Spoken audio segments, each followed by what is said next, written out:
जिस पाकिस्तान का काफी हाथ तंग था 2 साल पहले तक, वो पाकिस्तान दोबारा से रिवाइव किया है, ना सिर्फ एक फॉर्मेट में बल्कि तीनों फॉर्मेट में। और उसके खिलाड़ियों का जलवा देखते ही बनता है। अगर हमने एक क्रिकेटर ऑफ द ईयर का जो अवार्ड है वो मिला है बाबर आजम को, आपके सबके चहेते बाबर आजम, कवर ड्राइव के मास्टर। T20 के cricketer of the year award की तो वो भी पाकिस्तान के ही नाम दर्ज हुआ। Overall cricketer of the year है वो शाहिनशाह अफरीदी के नाम ये अवार्ड गया है। और पाकिस्तानी अवाम के लिए मैं समझता हूं एक बहुत ही संतोष की बात होगी कि साउथ अफ्रीका में उसने हराया है वनडे में। वो बात दूसरी है कि भारत नहीं हरा पाया, क्योंकि भारत क्लीन स्वीप का शिकार हुआ है साउथ अफ्रीका से। 2-1 से पाकिस्तान ने हराया था साउथ अफ्रीका को। तो बाबर आजम, उनको हम कवर ड्राइव के लिए जानते हैं, हम उनको बैकफुट पंच के लिए जानते हैं जो कवर की दिशा में जाते हैं, और शानदार उनका प्रदर्शन और पूरी दुनिया भर में उनका डंका। और एक समय तो सिर्फ विराट कोहली की ही चर्चा होती थी। बाबर आजम वनडे क्रिकेट के किंग हैं। इस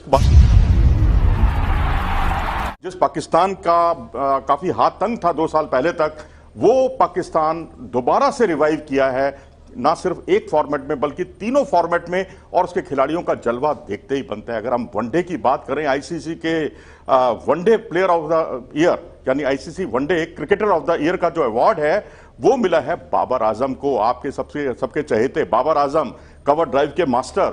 उनको मिला है वनडे का सर्वश्रेष्ठ खिलाड़ी का पुरस्कार। और अगर हम बात करें T20 के cricketer of the year award की तो वो भी पाकिस्तान के ही नाम दर्ज हुआ है। जी हां, वो है मोहम्मद रिजवान, विकेटकीपर बल्लेबाज, जिन्होंने बहुत ही धाकड़ प्रदर्शन किया है पूरे साल भर तीनों फॉर्मेट में। लेकिन T20 क्रिकेट में जो उनका शानदार प्रदर्शन है, उन्होंने अपने आसपास किसी भी क्रिकेटर को टिकने नहीं दिया। और उनको पिछले दिनों पाकिस्तान का PCB का प्लेयर ऑफ द ईयर का अवार्ड मिला था, वहां उन्होंने बाबर आजम को भी पीछे छोड़ा, शाहिनशाह अफरीदी को भी पीछे छोड़ा। जो overall cricketer of the year है वो शाहिनशाह अफरीदी के नाम ये अवार्ड गया है। और क्रिकेटर ऑफ द ईयर का अवार्ड मिला है शाहिनशाह अफरीदी को, एक ऐसे खिलाड़ी जो आर अश्विन के साथ एक कंपटीशन उनका चल रहा था टेस्ट क्रिकेट में, क्योंकि अश्विन के विकेट ज्यादा थे और अफरीदी के विकेट कम थे। लेकिन उन्होंने इंपैक्ट छोड़ा है तीनों फॉर्मेट में और परफॉर्मेंस रहा। और भारत के खिलाफ भी उन्होंने T20 वर्ल्ड कप में भारत को जीतने नहीं दिया था। और पहली बार जो पाकिस्तान की टीम वर्ल्ड कप में जीती है भारत से, उसमें शाहिनशाह अफरीदी का बहुत बड़ा रोल, बहुत बड़ी भूमिका। उन्होंने 3 विकेट चटकाए थे, अहम विकेट चटकाए थे, और अपनी स्विंग के फनकार साबित हुए थे उस मैच में, और अपनी टीम के लिए स्टार साबित होते हैं। अगर हम बाबर आजम की बात करें, बाबर आजम का दुनिया भर में डंका बज रहा है। एक ऐसा खिलाड़ी जिसे वनडे क्रिकेट का player of the year award से नवाजा गया है। ये भी तीनों फॉर्मेट में खेलते हैं और दुनिया के चुनिंदा खिलाड़ियों में से एक हैं जो तीनों फॉर्मेट में, जी हां, तीनों फॉर्मेट में कप्तानी करते हैं। केन विलियमसन हो या फिर बाबर आजम हो, ये टेस्ट हो, वनडे हो, T20, अपनी टीम को सफलता की सीढ़ियां चढ़ाते चले गए। और पाकिस्तानी अवाम के लिए मैं समझता हूं एक बहुत ही संतोष की बात होगी कि साउथ अफ्रीका में उसने हराया है वनडे में। वो बात दूसरी है कि भारत नहीं हरा पाया। भारत को अब खैर मूल्यांकन इसका करना होगा नए सिरे से, क्योंकि भारत क्लीन स्वीप का शिकार हुआ है साउथ अफ्रीका से। 2-1 से पाकिस्तान ने हराया था साउथ अफ्रीका को। तो यहां पर अगर हम देखें तो बर्मिंघम में उन्होंने 158 रन की पारी खेली इंग्लैंड के खिलाफ। हालांकि टीम को अपनी मैच सेंचुरियन में उनकी जो सेंचुरी थी वो बहुत ही काबिले तारीफ थी, बहुत ही शानदार थी, और उसमें उन्होंने अपनी टीम को जीत भी दिलाई थी। और इसके अलावा वनडे के जितने भी मैचेस हुए उन्होंने अपना इंपैक्ट छोड़ा। तो बाबर आजम, उनको हम कवर ड्राइव के लिए जानते हैं, हम उनको बैकफुट पंच के लिए जानते हैं जो कवर की दिशा में जाते हैं, और शानदार उनका प्रदर्शन और पूरी दुनिया भर में उनका डंका। और एक समय तो सिर्फ विराट कोहली की ही चर्चा होती थी, लेकिन आज खाली विराट नहीं बल्कि विराट के साथ साथ बाबर आजम की भी उतनी ही चर्चा होती है जितनी कि विराट कोहली की होती है। तो ये अपने आप में बहुत ही महत्वपूर्ण। और बात करते हैं मोहम्मद रिजवान की, एक ऐसा प्लेयर जिसने इतना इंपैक्ट छोड़ा T20 क्रिकेट में, T20 इंटरनेशनल मैचों की मैं बात कर रहा हूं, क्योंकि इस खिलाड़ी ने, अगर आप देखें तो 4 बार 2021 में 4 ऐसी सीरीज रही, ये मैन ऑफ द सीरीज रहे हैं। सीरीज के सर्वश्रेष्ठ खिलाड़ी के पुरस्कार से इन्हें नवाजा गया है, और बांग्लादेश को 3-0 से हराया।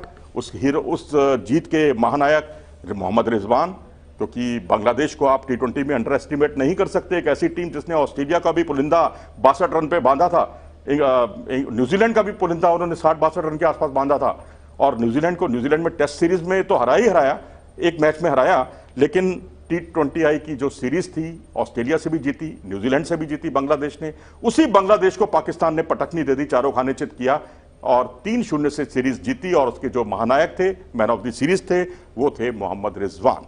इसके अलावा जिम्बाब्वे के खिलाफ 3-0 की जीत में भी जो मैन ऑफ द सीरीज थे वो मोहम्मद रिजवान ही थे। और जिम्बाब्वे से जब 2-1 से सीरीज जीती थी तब भी man of the series Mohammad Rizwan थे।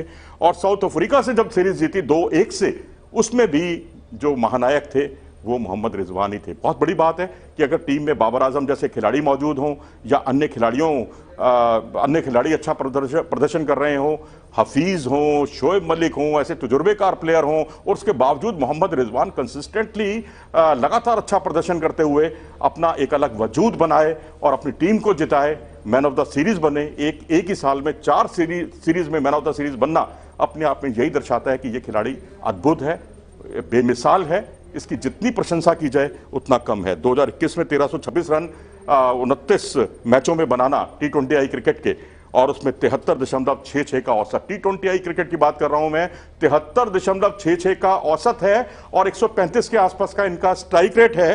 तो ये यही दर्शाता है, क्योंकि 135 का स्ट्राइक रेट आमतौर पर आप देखेंगे इंडियन सब कॉन्टिनेंट में जो टीमें हैं, प्लेयर्स हैं, उनका इतना एवरेज जो है 130-128 के आसपास रहता है।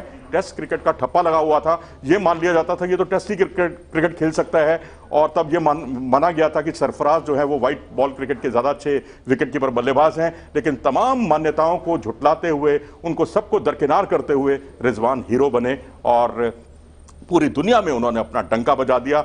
T20I क्रिकेट के जो है player of the cricketer of the year का अवार्ड से उन्हें सम्मानित किया गया। साउथ अफ्रीका की, और बाबर आजम वनडे क्रिकेट के किंग हैं, इस बात को ICC मानती है। और क्योंकि बाबर आजम ने काफ़ी दिलों पर राज किया है, तो शायद ये वजह है कि हम उसको आज भी नंबर 1 मानते हैं, चाहे वो रैंकिंग में नंबर 1 से नीचे आ गए हों।